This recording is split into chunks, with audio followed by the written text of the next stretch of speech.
చంచలమ్మ చాలా కోపంగా విజయమ్మ ఇంటికి వస్తూ ఉంటుంది. ఈరోజు ఎలాగైనా సరే విజయమ్మ అంతు తేల్చేస్తాను అని చెప్పేసైతే అనుకుంటూ బండిని అక్కడ పెట్టి విజయమ్మ ఇంట్లోనికి వస్తూ ఉంటుంది. ఇంతలో అక్కడ ఉన్న విజయమ్మని చాలా గట్టిగా "విజయమ్మ బయటకు రా" అని చెప్పేసైతే చాలా గట్టిగా పిలుస్తూ ఉంటుంది. ఆ మాటలు వినగానే అక్కడ ఉన్న విజయమ్మ బయటకు వస్తూ ఉంటుంది. ఇంతలో అక్కడ ఉన్న విజయమ్మని చూసి "ఏదైనా పగ ప్రతీకారాలు ఉంటే నాకు నీకు నువ్వు నేను తేల్చుకొని నువ్వు నేను ఢీకొట్టుకోవాలి. అంతేగాని నా కొడుకునే చంపేస్తావా నువ్వు" అని చెప్పేసైతే అంటూ ఉంటుంది.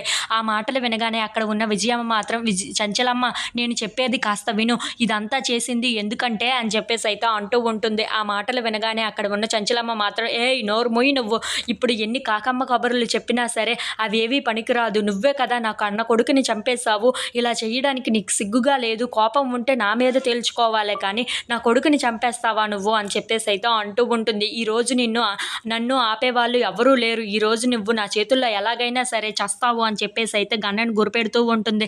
అది చూడగానే ఇంట్లో ఉన్న వాళ్ళందరూ అయితే ఒక్కసారిగా షాక్ అయిపోతూ ఉంటారు. ఇంతలో సింధూర చంచలమ్మ దగ్గరికి వచ్చి అత్తమ్మ నేను చెప్పేది కాస్త వినండి, చట్టాన్ని మీ చేతుల్లోకి తీసుకోకూడదు, చట్టం చేతికి వదిలేస్తే తనే శిక్ష అనుభవిస్తుంది అని చెప్పేసి అయితే అంటూ ఉంటుంది. ఇంతలో అక్కడ ఉన్న చంచలమ్మ మాత్రం లేదు నా కొడుక్కి ఆత్మశాంతి చేకూర్చాలి అంటే ఈ విజయమ్మని ఖచ్చితంగా చంపాల్సిందే, లేదు కాదు అని ఎవరైనా నాకు అడ్డం వస్తే వాళ్ళని కూడా ఏం చేస్తానో మీకు తెలియదు అని చెప్పేసి అయితే అంటూ ఉంటుంది. ఆ మాటలు వినగానే అక్కడ ఉన్న సింధూర కేశవ అయితే ఒక్కసారిగా షాక్ అయిపోతూ ఉంటారు. ఇంతలో అక్కడ ఉన్న చంచలమ్మ గన్నని పేల్చేస్తూ ఉంటుంది.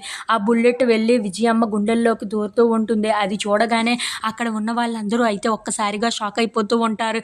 ఏంటి ఇలా జరిగింది అని చెప్పేసి అయితే చాలా కంగారు పడిపోతూ ఉంటారు. If you like this video please like, share and subscribe friends.